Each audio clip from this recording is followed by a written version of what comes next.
Israel Iran जंग पर इस वक्त मुझे दो नुकात पे बात करना है। एक बात तो ये है कि ईरान ताकतवर है या इसराइल ताकतवर है, ये मसला नहीं है।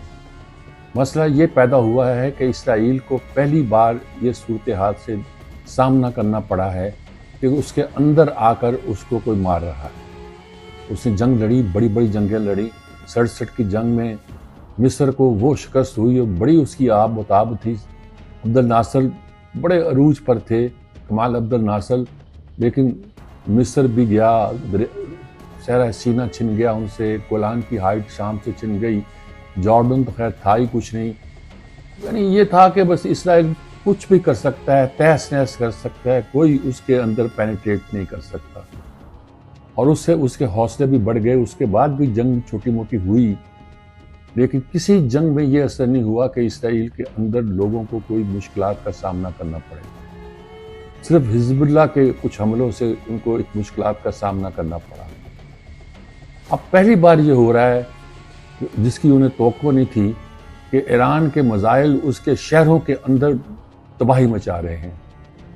उसको बड़ी इस बात पे मान था कि उसके गिर्द ऐसी शील्ड है जो इन मज़ाइल को रोक सकती है, कोई मज़ाइल उसके अंदर पेनिट्रेट नहीं कर सकता।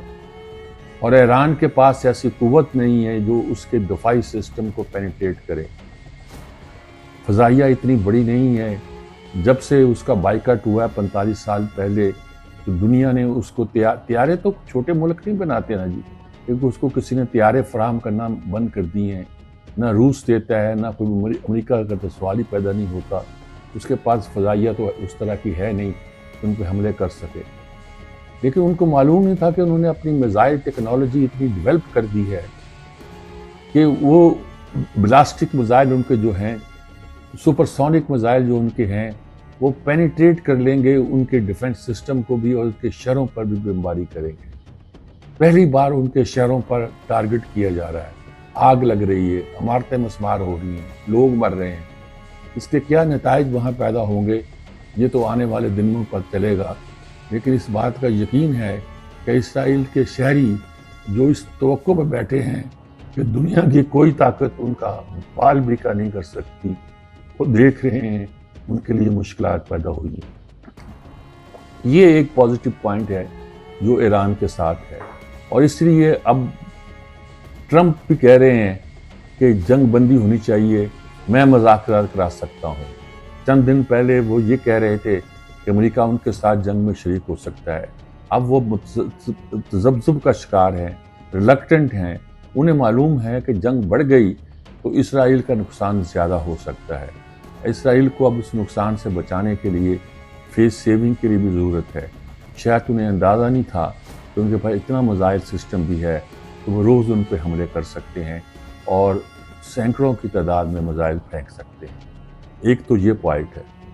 दूसरा नुक्ता जिस पर मुझे बात करना है वो ये है कि इसराइल ने ईरान के अंदर इतना पेनिट्रेट किया हुआ था कि उसका असला, उसके अफराद, उसके जासूस ईरान के शहरों में, ईरान की इंस्टॉलेशन में, ईरान की अहम शख्सियात के कुर्ब जवार में इस तरह तैनात थे कि उन्होंने बहुत से साइंसदानों को, बहुत से अहम लीडरों को, फौजी लीडरों को और बहुत सी अस्करी इंस्टॉलेशन को टारगेट किया।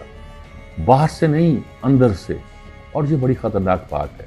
ख़तरनाक बात पाकिस्तान के नुक्ते नज़र से इसलिए है कि जो हमारा मोदी है वो आजकल अमूमन नेतन्याहू का पैटर्न जो है फॉलो करता है, इसराइल का पैटर्न फॉलो करता है। हमें सोचना चाहिए कहीं हमारे मुल्क के अंदर तो उसने कुछ स्लीपिंग सेल्स तो कायम कर रखे हैं, कहीं वो सेल्स ज़्यादा ना बढ़ें। हमारे मुल्क के जो हालात, अंदर के सियासी सूरत हाल है, वो जो कुछ भी हो, लेकिन ऐसा कोई बंदा नहीं हो सकता जो कि इस सूरत हाल में उनका आलाकार बने। लेकिन हमें देखना चाहिए कि दुश्मन हमें अपने एजेंटों के ज़रिए नफूज कर सकता है। हमें उससे बचने के लिए तदाबीर करना चाहिए, अपनी इंटेलिजेंस को अभी से तेज़ करना चाहिए, क्योंकि इंडिया इसराइल के मॉडल पर चलता है। उसने जो साइंस के मॉडल थे वो आजमा के देख लिए कि पाकिस्तान से उसे बहुत मार पड़ी। अब हो सकता है कि वो कोई इस किस्म की साजिशें करने की कोशिश करे। इसराइल के इस तजर्बे से ہمیں یہی سبق سیکھنا چاہیے کہ ہمیں اپنے آپ کو اس قسم کی کسی سازش سے محفوظ رکھنا ہے۔ بس 2 نکات ہیں جو اس حوالے سے میں بیان کرنا چاہتا ہوں۔